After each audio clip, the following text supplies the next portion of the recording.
Liga MX has been humiliated by MLS for 3 years straight. Every single Leagues Cup final since it started, MLS walked away with the trophy. That should not be happening. Liga MX has the money, the history, the bigger stadiums, and yet they keep losing. This year, that might finally change. Leagues Cup 2026 just kicked off, and it's built different. 36 teams, and every single match is MLS versus Liga MX. No easy games, no cupcake matchups. By the end of this video, you'll know exactly why MLS keeps winning, why Liga MX finally has a real shot to flip it, and who actually has the edge this time. Let's get into it. What even is Leagues Cup? Okay, quick refresher for anyone just tuning in. Leagues Cup is not some random preseason friendly tournament. It's an official CONCACAF competition. All 18 Liga MX teams, 18 qualifying MLS teams, 36 clubs total. And here's the twist. It's built so MLS and Liga MX teams have to play each other. Every match in the group stage is a border battle. It's like if the NFL and a top European league had to play a mini World Cup every summer. Sounds chaotic. It kind of is, and that's exactly why people watch. The historical grudge match. Here's where it gets interesting. For decades, Liga MX was considered the stronger league. Bigger stadiums, louder fans, more soccer history. MLS was the new kid nobody took seriously, but something flipped hard. Since Leagues Cup started, MLS teams have swept every single title. Inter Miami won it. Columbus Crew won it. Seattle just won it last year, beating Messi's Inter Miami team in the final. In theory, Liga MX should be crushing these matchups. In practice, they keep choking at the finish line. That gap between reputation and results is exactly what makes this year's tournament so tense. The new format nobody saw coming. This year, they changed things up. For the first time since the tournament began, Liga MX clubs are actually hosting games on their home turf. Toluca, Tigres, and Club America are welcoming MLS teams into their own stadiums. That's a big deal. Imagine visiting the loudest, most intimidating environments in North American soccer and being expected to win there. This sounds simple. It isn't. Road environments like that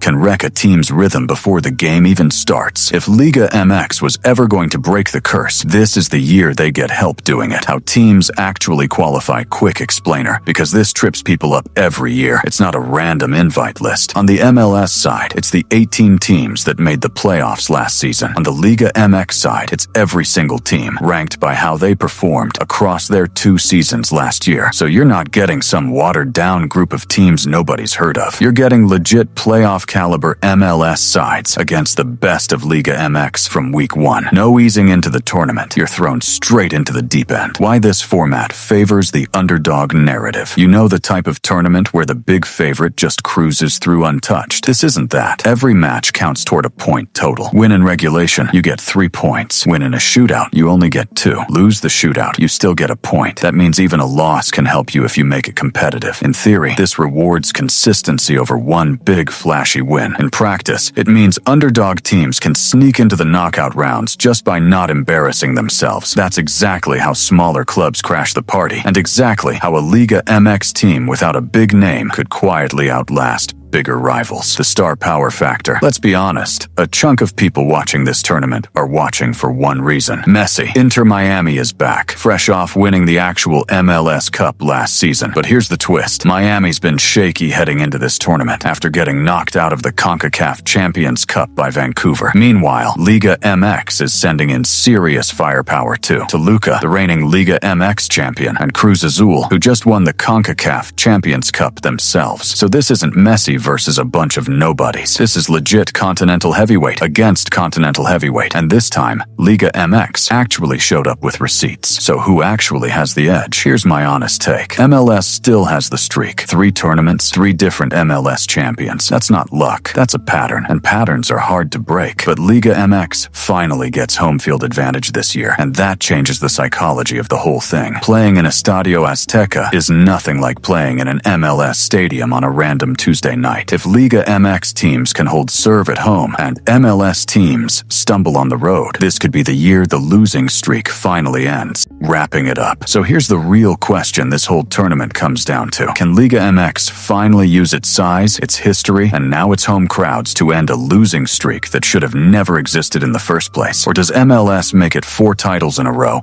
and prove this rivalry isn't even close. One thing is certain. Every match in Leagues Cup 2026 means something, because there is no easy path through it. If you're into breakdowns like this that actually explain the why behind the sport, hit subscribe, because this rivalry is only getting started.